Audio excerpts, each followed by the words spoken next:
ಚಿಂತಾಮಣಿ ತಾಲೂಕಿನ ಮದನಪಲ್ಲಿ ರಸ್ತೆಯಲ್ಲಿ ಕಾರು ಮತ್ತು ಬೈಕ್ ನಡುವೆ ಭೀಕರ ಅಪಘಾತ ಸಂಭವಿಸಿದ್ದು, ಈ ಅಪಘಾತದಲ್ಲಿ ವ್ಯಕ್ತಿಯೊಬ್ಬರು ಸ್ಥಳದಲ್ಲಿಯೇ ಮೃತಪಟ್ಟಿದ್ದಾರೆ.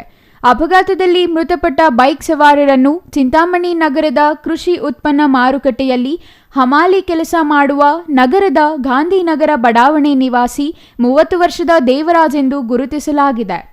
ಅಪಘಾತ ನಡೆಸಿದ ಕಾರು ಚಾಲಕನನ್ನು ಬೆಂಗಳೂರು ನಗರದ ಚಂದ್ರ ಲೇಔಟ್ ನಿವಾಸಿ ಮಧುಕುಮಾರ್ ಎಂದು ತಿಳಿದುಬಂದಿದೆ. ಅಪಘಾತದ ವೇಳೆ ಕಾರಿನಲ್ಲಿದ್ದ 2 ಮಹಿಳೆಯರು ಸೇರಿದಂತೆ ಚಾಲಕನಿಗೆ ಸಣ್ಣ ಪುಟ್ಟ ಗಾಯಗಳಾಗಿದ್ದು, ಕಾರು ಮುಂಭಾಗ ಜಖಂಗೊಂಡಿದೆ.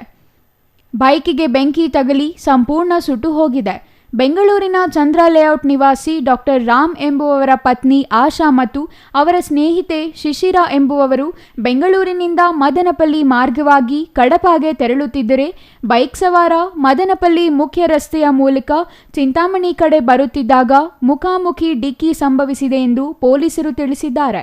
ಇನ್ನು ಅಪಘಾತದಲ್ಲಿ ಬೈಕ್ ಸವಾರ ಸ್ಥಳದಲ್ಲಿಯೇ ಮೃತಪಟ್ಟ ವಿಚಾರ ತಿಳಿದು ಚಿಂತಾಮಣಿ ಉಪವಿಭಾಗದ DYSP P Muralidhar, Kencharlahalli police inspector Venkataramappa, Kencharlahalli PSI Shivakumar, Chintamani ಗ್ರಾಮಾಂತರ ಠಾಣೆ ಪಿಎಸ್ಐ ನಾಗೇಂದ್ರ ಪ್ರಸಾದ್ ಸೇರಿದಂತೆ 112 ಪೊಲೀಸ್ ವಾಹನ ಅಪಘಾತದ ಸ್ಥಳಕ್ಕೆ ಭೇಟಿ ನೀಡಿದ್ದು, ಅಗ್ನಿಶಾಮಕ ದಳದ ಅಧಿಕಾರಿ ಲೋಕೇಶ್ ನೇತೃತ್ವದ ತಂಡವು ಸ್ಥಳಕ್ಕೆ ಆಗಮಿಸಿ ಬೈಕ್ಗೆ ತಗುಲಿದ್ದ ಬೆಂಕಿ ನಂದಿಸುವಲ್ಲಿ ಯಶಸ್ವಿಯಾಗಿದ್ದಾರೆ.